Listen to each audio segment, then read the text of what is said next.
आप जान चुके हैं। बुलेटिन का बाकायदा आगाज करेंगे और आगाज में आपको बताएं कि बिलावल भुट्टो का नवाज शरीफ को फिर मनासरे का चैलेंज। नून लीग और पाकिस्तान पीपल्स पार्टी में फिर ठन गई। बिलावल ने कहा, आलमी सतह पर इलेक्शन से पहले टीवी पर मुबाहिसे होते हैं जिसमें वोटर्स को अपने मंसूबों के बारे में बताते हैं। इलेक्शन से पहले अवाम के लिए ये आगाही बहुत जरूरी है। बिलावल भुट्टो एक मरतबा फिर पहले भी नवाज शरीफ को मुनाजरे का चैलेंज कर चुके हैं। नून लीग ने ताहाल ये चैलेंज कबूल नहीं किया, मगर दोनों पार्टियों के दरमियान नरम गर्म बयानात का सिलसिला शुरू हो चुका है। ये आपको भी सुनवाते हैं। वाले समझते हैं और इन्होंने गेम सेट मैच कर दिया है, घर से निकलते भी नहीं है। आज तक नून लीग ने अपना मंशूर आपको नहीं बताया। हमारा मंशूर कल लॉन्च हो रहा है, इंशाअल्लाह ताला नवाज शरीफ साहब कर रहे हैं। हमारा मंशूर बिल्कुल वाज़े है। ये खुद कुछ नहीं करते हैं, ये सिर्फ नकल करते हैं। जो भी मैं कहता हूँ वो 2-3 बार उसको नकल करके अपने जलसे में ऐलान कर देते हैं। अस्पताल मुफ्त दवाई की सहूलत आपको पहुँचाना, बिजली के बिलों को कम करना, आपके घरों में गैस पहुँचानी। पाकिस्तान पीपल्स पार्टी के कारकुनों ने मियां साहब का पहले दौर और दूसरे दौर का जुल्म बर्दाश्त किया है, जो किसी आमरीत का दौर से कोई कम नहीं था। के अलावा सारी जमातें ऐसी हैं जिन्होंने किया कुछ भी नहीं और उनका दिन रात काम यही है कि तनकीद करो, इल्जामात लगाओ। चौथी बार भी आके वही काम करना है ना, उन्होंने उन्हीं से लड़ना है, फिर आपके सामने आके रोना धोना शुरू करना है कि मुझे क्यों बुलाया, मुझे क्यों निकाला। जमातें आजकल पंजाब में ऐसी भी आई हुई हैं जिन्होंने 15-15 साल एक सूबे में हुकूमत की है और आज पूछो कि 15 साल में 15 मंसूबे गिनवा दो तो कुछ भी नहीं है बताने के लिए। तब्दीली से तबाही हुई, बहुत जल्द अच्छा वक्त लाएंगे। नवाज शरीफ पाकिस्तान को मुश्किलात से निकालने के लिए पुरअज़्म बुरेवाला में जलसे आम से खिताब में कहा, बिजली है ना गैस, हर चीज़ महंगी है, बहुत कुछ बदल गया है। बेटे से तनख्वाह ना लेने पर मेरी हुकूमत ख़त्म की गई।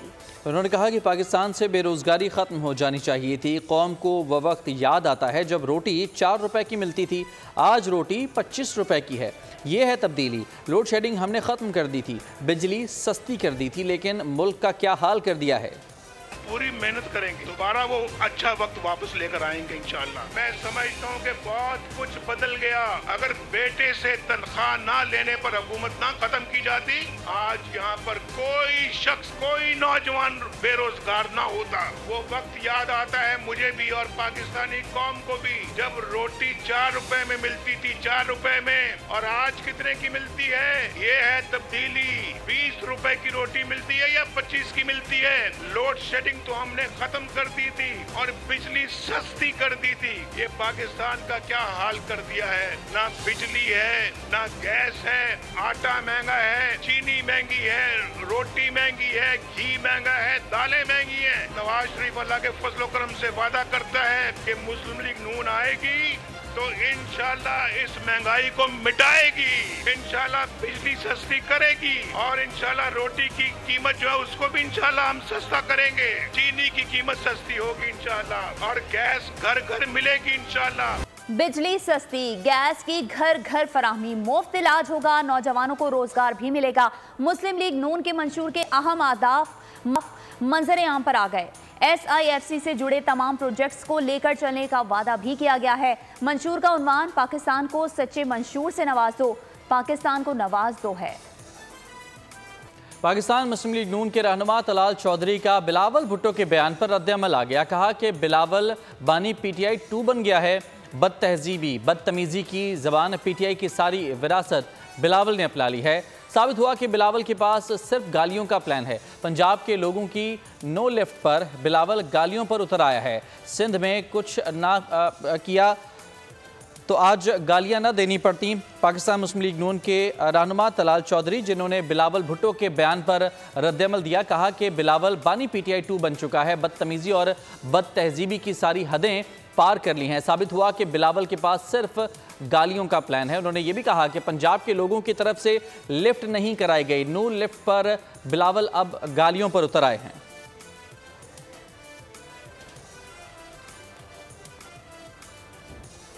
इलेक्शन कमीशन ने वेबसाइट पर हतमी पोलिंग स्कीम जारी कर दी है। पोलिंग स्कीम में तमाम हलकों के पोलिंग स्टेशंस पोलिंग बूथ्स और रजिस्टर्ड वोटर्स की तफसीलात शामिल हैं।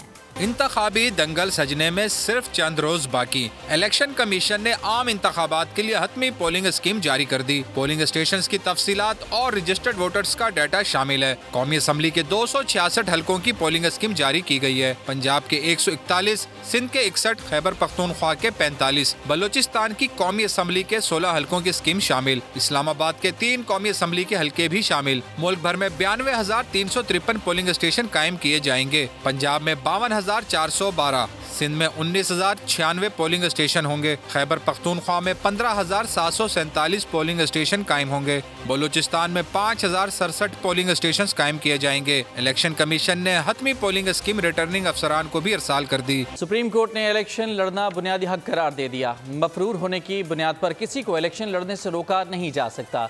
सेनेटर बैरिस्टर अली जफर की सुप्रीम कोर्ट के बाहर मीडिया से गुफ्तगू। सहाफ़ी के सवाल पर बताया कि पीटीआई की हिमायत से जीतने वालों को पीटीआई को ही ज्वाइन करना होगा।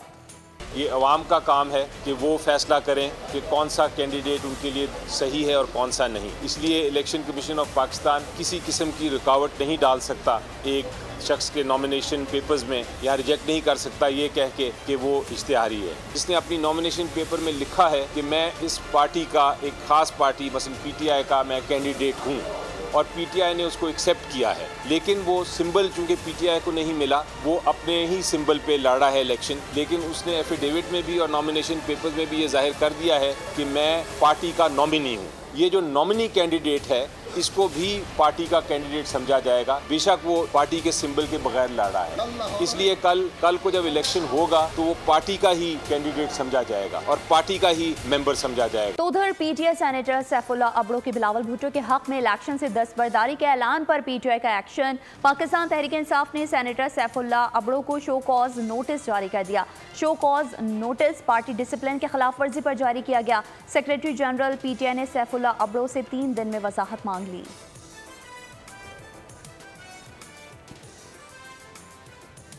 आसिफा भुट्टो जरदारी कहती हैं कि गरीब की खिदमत पीपल्स पार्टी का ईमान है, हम मिलकर मुल्क की तकदीर बदलेंगे। बेनज़ीर भुट्टो हमेशा ख़वातीन के हुकूक़ के लिए लड़ती थीं।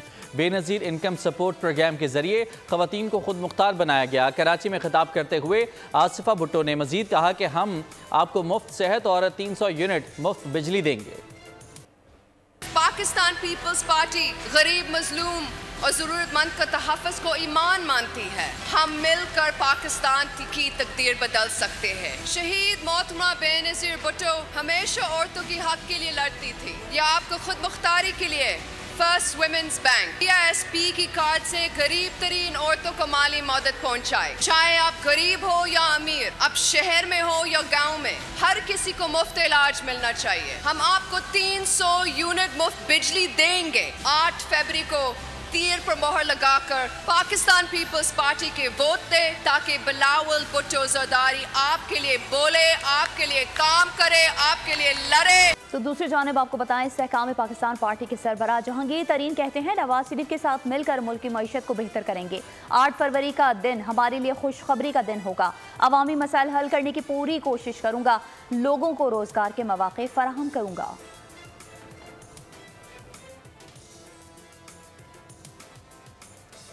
सेक्रेटरी इत्तलात पीपल्स पार्टी फैसल करीम कुंडी का सिराजुल हक के बयान पर रद्द-ए-अमल सामने आ गया। कहते हैं कि जमात इस्लामी फ़लस्तीन के नाम पर इकट्ठा हुए चंदे से इंतखाबी मुहिम चला रही है। सिराजुल हक खैबर पख्तूनख्वा के वज़ीर ख़जाना रहे, एक बैंक में अपना सदर बनाया, उनकी कारकर्दगी थी। बिलावल भुट्टो ने डॉक्टर आफिया तक उनके ख़ानदान को रसाई दिलवाई। बिलावल के नाना ने मुल्क को एटमी ताकत और वालिदा ने पाकिस्तान को मिसाइल टेक्नोलॉजी दी। पाकिस्तान पीपल्स पार्टी के रहनुमा मंजूर वस्सान ने दावा किया है कि आज़ाद उम्मीदवार आसिफ अली जरदारी और बिलावल भुट्टो को तरजीह देंगे। सबको मिलाकर हम अक्सरियत में आ जाएंगे। सिंध में 80% पीपल्स पार्टी होगी। प्रोग्राम तज्जिया में गुफ्तगू। जो इंडिपेंडेंट होंगे वो आसिफ अली जरदारी साहब के साथ ज्यादातर तरजीह देंगे। तो इस पॉइंट ऑफ व्यू से अगर देखा जाए और छोटी छोटी पार्टियां भी मिला करके हम अक्सरियत में आए में तो माशाल्लाह कोई मुकाबला नहीं। आप समझें कि 80% हम ही होंगे। बात ये है कि अगर आपने 2 करोड़ लोगों को 300 यूनिट फ्री देनी है और 40 रुपए का यूनिट है, तो आप ये लगा लें, ये 100 अरब रुपए से ऊपर चला गया मामला। अब ये मैं नहीं समझता कि ये इतना जितना ये कह रहे हैं इतना आसान है। कि इस बात का बड़ा कभी इम्कान है कि जो भी हुकूमत आएगी वो IMF प्रोग्राम लेगी शुरू में आते ही।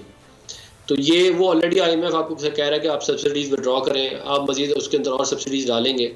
तो मुझे नहीं समझ में आती है कैसे ये कह रहे हैं और ये कैसे ये करेंगे। मुझे लगता है कि ये वही वाला 50 लाख घर और 1 करोड़ नौकरियों वाला मामला हो जाएगा। अच्छा। हम जो है वो जो बात कर रहे हैं, जो मैं बातें कर रहा हूँ और जो कल आएंगी मंशूर में, उसकी हम पूरी तैयारी की है। हमने हर चीज़ चेक की है और मेक श्योर किया है कि हम उनको डिलीवर करके दें। और हमारा ट्रैक रिकॉर्ड भी ये है कि जो हम वादे करते हैं हम उसके ऊपर डिलीवर करके देते हैं। सब्सक्राइब करें और बेल दबाएं ताकि कोई खबर रह न जाए।